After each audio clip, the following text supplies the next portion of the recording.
பெரும்பாலும் நகரங்கள்ல, கிராமங்கள்ல அதிகமாக தெருநாய்களை பார்க்க முடியாது.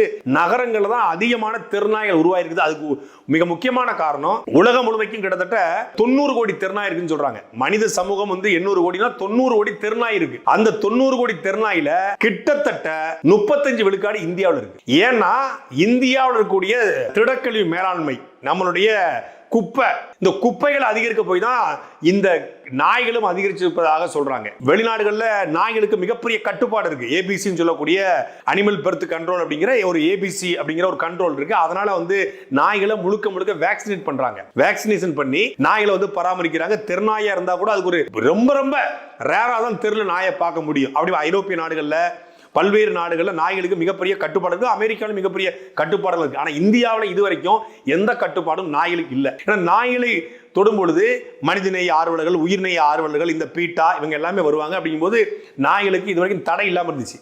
ஆனால் இப்பொழுது உச்சநீதிமன்றம் ஒரு தடையை கொடுத்திருக்கு.